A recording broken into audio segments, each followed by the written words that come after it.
Some of the most emotionally aware people in the room are also the ones with the fewest friends, not because they cannot connect, but because they feel too much of what connection actually costs.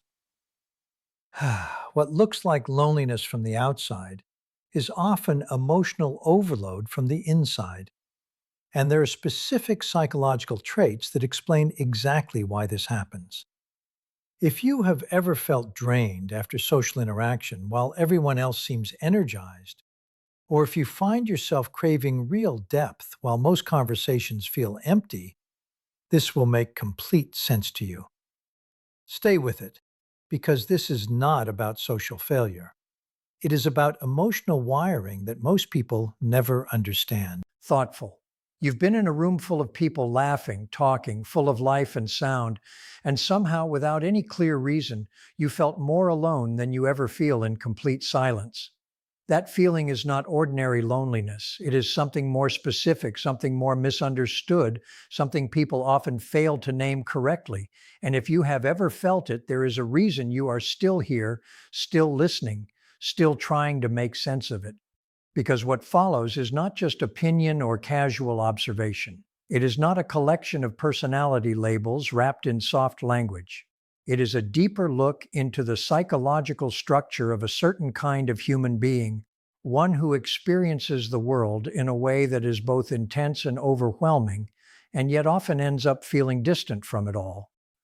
The paradox at the center of this experience is rarely spoken about clearly, yet it shapes everything. The very thing that allows you to connect deeply with others, your sensitivity, your emotional awareness, your ability to notice what others feel even when they do not say it, is also the same thing that makes ordinary social interaction feel draining and heavy. You are not built for shallow connection, yet you are constantly placed inside it. This creates a quiet internal conflict where connection feels necessary but also costly. Over time, this cost builds up, not in dramatic moments, but in small emotional withdrawals that slowly change how you engage with people. After enough experiences where you gave too much of yourself emotionally and received too little stability in return, something begins to shift inside you. It does not happen loudly or suddenly. There's no single moment where you decide to pull away from people. Instead, it happens quietly and almost invisibly. You begin to prefer silence over conversation that feels empty. You start delaying replies without fully knowing why. You cancel plans, not out of anger or dislike, but because something in you feels tired before the interaction even begins. From the outside, this can look like distance or disinterest or even avoidance. But internally, it is something much more subtle. It is a form of emotional self regulation, a way your system tries to protect itself from becoming overwhelmed again. This is where the misunderstanding often begins. People around you may interpret this shift as social withdrawal or a lack of care, but that interpretation misses the deeper reality. You're not moving away from people because you do not value them. You're moving away because your internal world processes connection at a much higher intensity than what most environments are designed to handle. A simple interaction for others can become a complex emotional experience for you. And when that pattern repeats enough times, your system begins to prioritize safety over access. You start conserving your emotional energy, not consciously, but instinctively, as if your mind has learned that constant openness leads to depletion. One of the most defining traits of this experience is that you do not simply listen to words when people speak. You absorb the emotional environment around them. When you enter a room, you do not just see people, you feel the atmosphere between them. The unspoken tension between two individuals standing near each other is often something you sense before any clear evidence appears. The forced laughter of someone trying to hide discomfort registers in you as something almost physically noticeable. Even subtle emotional mismatches in tone, expression, or timing become part of your internal experience. It is as if your awareness is tuned not just to what is said, but to everything that is felt but left unspoken. Psychologically, this can be understood as an intensified form of emotional contagion, where the emotional states of others are picked up and mirrored internally with unusual depth. While most people experience this in limited and surface level ways, for you it operates more continuously and more intensely. It is not something you choose or control. It happens automatically, without permission. Your nervous system responds to emotional cues with a level of sensitivity that does not allow you to fully filter or ignore them.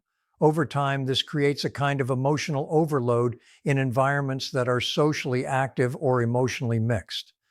Because of this constant internal processing, social situations that others find energizing can leave you feeling mentally and emotionally drained. What feels like casual interaction to others often requires significant internal effort for you. A gathering that lasts only a couple of hours can feel like it has taken much more from you than it has given back. And when this pattern repeats across different situations, your mind begins to recognize it. Without you consciously deciding anything, you begin to step back more often, not because you dislike people, but because your internal system is trying to restore balance. Another deeply important trait begins to emerge in this experience, one that is rarely spoken about directly. You begin to notice when people are not being fully genuine. It is not that you are looking for dishonesty in a deliberate way, and it is not about judging others. It is more that your perception naturally picks up on inconsistencies between what is said and what is actually being felt.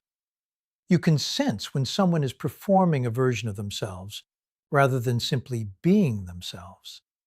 It shows up in small gaps, in timing, in expression, in emotional tone that does not fully align with the words being spoken. You can tell when people are not being real. You can feel the gap between what someone says and what they actually mean underneath it. You can sense the performance sitting behind the personality, almost like a second layer of behavior running quietly in the background. Within a few minutes of meeting someone, you already get a sense of whether the warmth they are showing is genuine connection or just social habit, whether the curiosity they express is real interest or simply polite behavior learned over time. And this creates a difficulty that most people will never fully understand because once you can sense the performance, it becomes very hard to fully participate in it without noticing it. You can still take part in it, of course. You learn the expected responses. You smile when you are supposed to smile. You nod at the right moments. You say the things that keep conversations flowing. On the surface, you function just like everyone else. But internally, something is always slightly detached, like a part of you is standing just behind your own experience, observing instead of fully merging with it. It is like watching everything through a clear barrier. You see it, you understand it, but it never fully lands in the same natural way it seems to land for others. And this creates a quiet distance, even when you are surrounded by people. The deeper truth is that much of everyday social interaction operates on performance. It is a shared agreement, an unspoken system where people exchange friendliness, politeness, and small talk as a way of maintaining connection without exposing too much of themselves. Most people are comfortable inside this system because they are not actively questioning it. They are not constantly checking it for emotional truth or depth. They simply participate in it, and it feels normal to them. But when your awareness naturally scans for sincerity, for emotional alignment, for what is real beneath the surface, much of what you see does not feel fully genuine. So you end up in a strange position. You are surrounded by people who appear friendly, kind, and socially engaged, yet inside you feel a kind of isolation that does not match the external situation. It is not that people are being fake in a malicious sense, but rather that most interactions never reach the depth you naturally register as meaningful. There is a mismatch between the level of connection being offered and the level of connection your mind is tuned to recognize. And because of that mismatch, even pleasant interactions can feel strangely empty. The kinds of relationships you actually want, the ones that feel immediate, honest, unfiltered, and deeply real, are statistically rare. They do exist, but not in large numbers and not in most casual environments.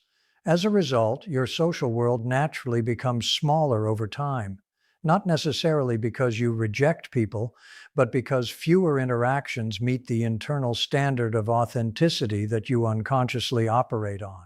This shrinking is not always intentional. It happens gradually as your system begins to conserve energy for the few connections that feel genuinely real. This leads into another important pattern that defines this experience. You give until you are completely empty, and then you disappear. On the surface, this looks confusing to other people because it seems like two opposite behaviors existing in the same person. At one moment, you are deeply present, fully engaged, emotionally available in a way that feels rare and intense. You listen in a way that makes people feel understood in their core, not just heard, but genuinely seen. You ask questions that go beyond surface level, questions that touch something real inside the other person. In those moments, people often feel like they have finally found someone who understands them deeply. Foz, you become the person people turn to when they are struggling, when they are overwhelmed, when they need someone who will not interrupt or dismiss them. You are often the one who picks up the phone late at night, who stays in the conversation longer than most people would, who actually stays present when things get emotionally heavy. And none of that is fake. It is completely real. You genuinely care, and that care is not performed or forced. It is simply part of how you are built. But what happens on your side of that exchange is rarely visible to others. While the other person experiences relief or comfort, you are taking in what they are carrying. Their emotions do not just pass through you lightly, they stay with you. Their sadness, confusion, anxiety, or emotional pain does not remain separate from your internal world. Instead, it begins to settle inside your awareness, sometimes subtly, sometimes heavily. And unlike someone who can separate their emotions from others, you often carry those feelings beyond the moment of interaction.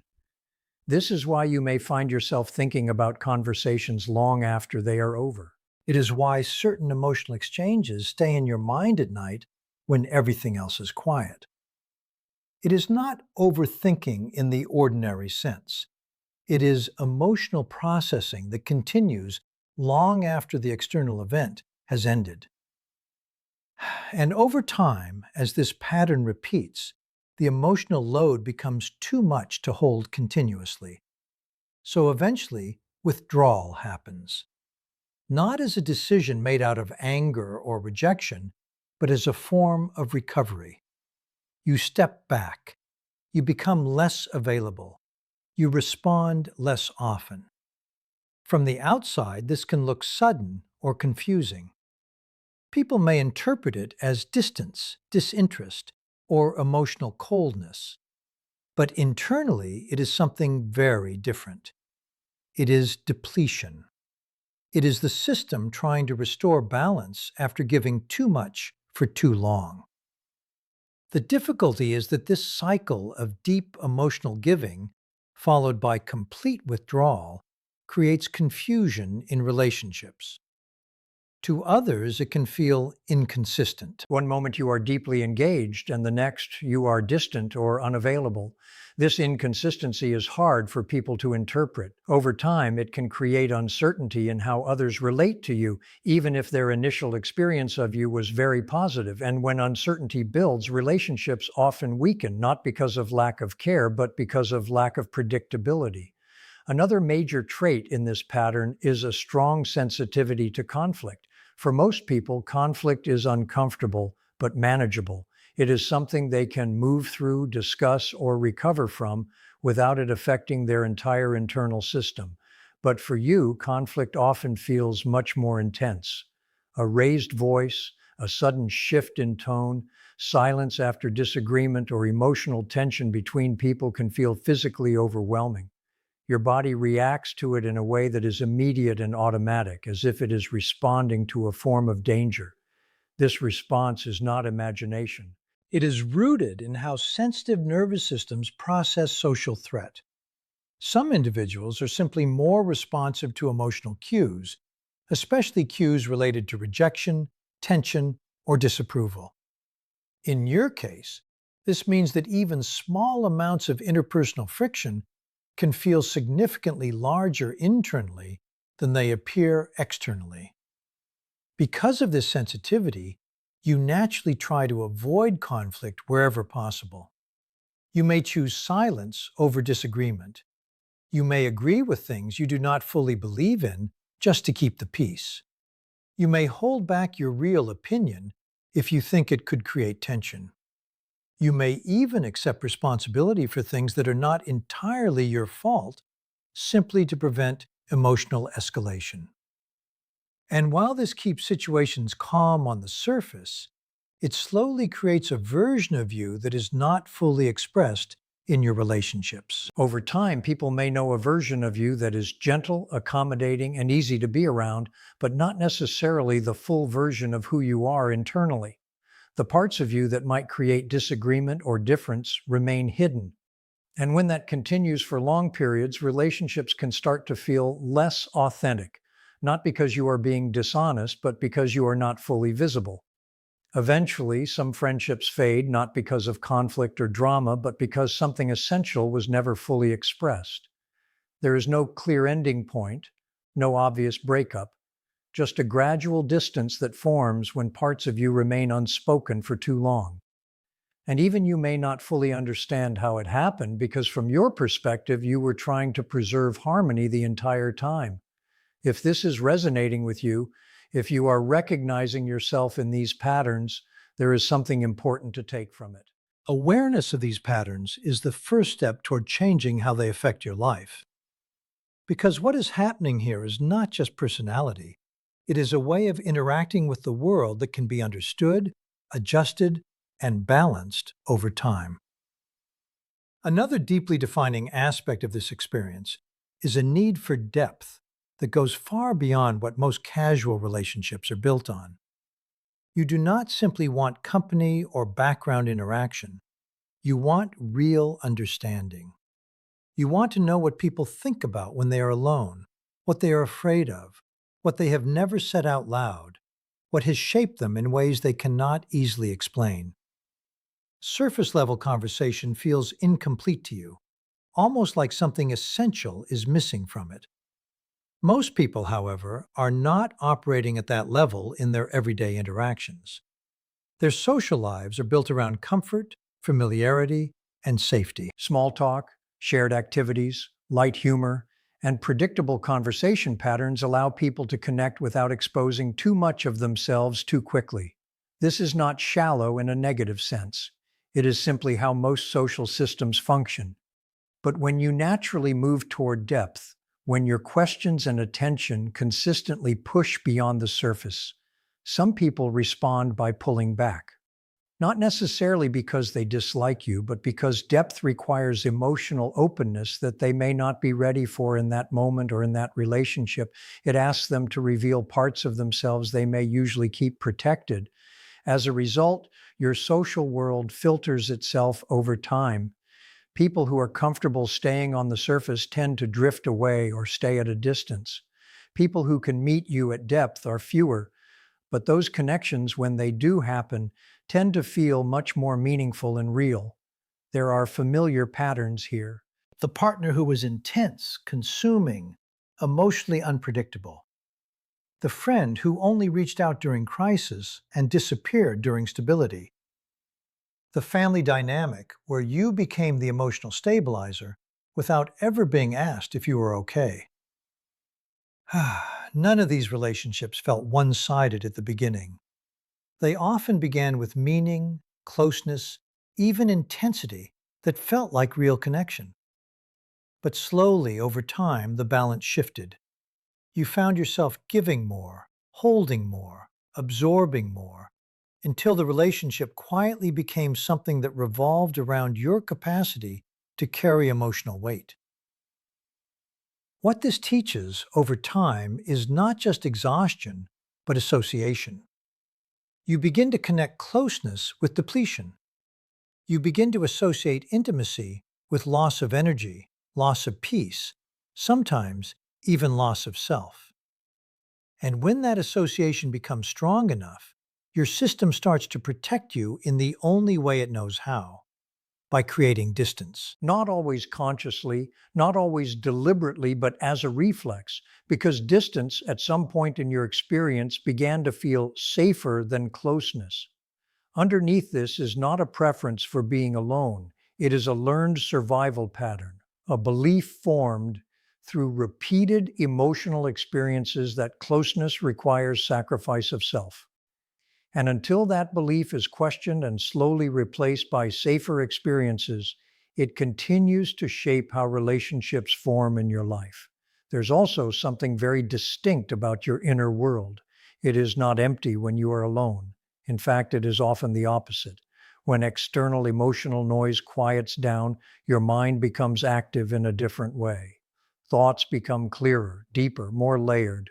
You reflect, you process, you connect ideas and emotions in ways that can feel genuinely meaningful. Solitude, for you, is not absence, it is restoration. It is where your internal system returns to balance after being influenced by everything outside of you. In those moments, you are not lacking connection. You are reconnecting with yourself. And this is why solitude does not always feel like loneliness in the beginning. It feels complete. It feels sufficient. It feels like a space where nothing is being taken from you.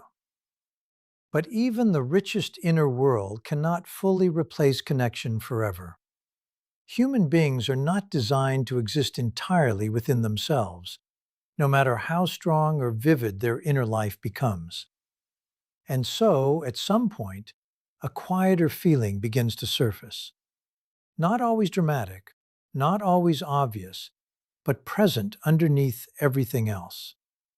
It is a sense of absence. Not absence of activity, but absence of being fully known by another person in a consistent way. It often shows up at unexpected times, late at night, when everything is still. In moments after something meaningful happens, when there is no one to turn to and share it with in real time, or in quiet pauses where your mind briefly asks, who really sees all of this? And that question does not always have an immediate answer. This is where contradiction becomes part of your emotional life in a very real way. You need connection, but connection also drains you. You need depth, but depth is rare and requires effort to find and maintain. You need to be understood, but being fully understood requires vulnerability that has, at times, led to pain. Holding all of this at the same time is not simple. It creates tension, but it is also what makes your emotional experience fully human. Another layer of this experience is how memory works emotionally for you. Events do not fade quickly.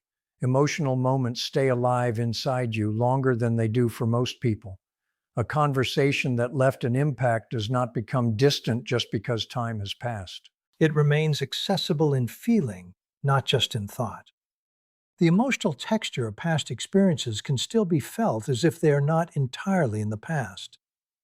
This creates a kind of emotional continuity where your past is not fully separated from your present. Positive moments stay with you, but so do painful ones. Moments where you felt deeply understood remain vivid, and moments where you felt dismissed or hurt also remain close. Over time, this builds an internal archive that influences how you approach new connections. Without realizing it, your nervous system begins to learn from these memories. It begins to anticipate outcomes based on previous emotional experiences. If closeness has led to pain before, your system remembers that pattern. If vulnerability has been met with misunderstanding, that memory does not disappear. It becomes part of how you instinctively approach new relationships, even when your conscious mind wants something different. This is how emotional protection forms, not through decisions, but through accumulation, through experience, layering itself over experience until certain responses become automatic. Distance becomes safer. Emotional caution becomes normal. Selective openness becomes the default. At the same time, there is another pattern that quietly shapes your relationships. You are often more comfortable being the one who supports others than the one who is supported. There is safety in being the listener, the helper, the stabilizer. When you are in that role, your attention is directed outward. You are engaged, useful, needed. And as long as you are focused on someone else's experience, you are not required to fully sit inside your own. This role is often reinforced by others without intention. People value it. They return to you for it. They trust you because of it. And over time, it becomes a kind of identity inside relationships. You are the strong one, the understanding one, the one who holds things together. And while these are not false labels, they are incomplete ones. Because beneath that role is another need that rarely gets the same attention. The need to be held in the same way you hold others. The need to be listened to without interruption or correction. The need to be asked the kind of questions that reach deeper than surface concern. The need to be witnessed without having to perform strength or stability. When that need goes unmet for long periods, something subtle happens. You become skilled at functioning without it. You adapt. You continue to give, continue to show up, continue to support others. But internally, parts of you remain unseen. Not because no one could see them, but because there has not been enough space created for that kind of seeing to happen. This creates a form of loneliness that is not loud, it is quiet. It does not always feel like isolation in the traditional sense. It feels more like being partially known, like existing in relationships where your presence is valued, but your full internal world is not fully reached. In the end, nothing about you is misplaced. Nothing about the way you feel, the way you notice, the way you experience people more deeply than most is an error that needs fixing. It only feels heavy because it has often been carried in places that could not hold it properly. The truth is simple. You were never meant for shallow connection as your only form of social life, and you were never meant to carry everyone else's emotions at the cost of your own stability. When that balance is missing, even good interactions start to feel tiring, and even kind people start to feel distant. That is not a flaw in you. It is a signal that your needs for depth, honesty, and emotional clarity matter just as much as anyone else's need for comfort and ease. What changes everything is not becoming less sensitive, but becoming more intentional with where your energy goes. Choosing fewer connections that feel real over many that feel empty. Allowing space for relationships where you do not have to perform, explain, or protect yourself constantly. And also learning that it is okay to step back when something drains you, without needing to justify it.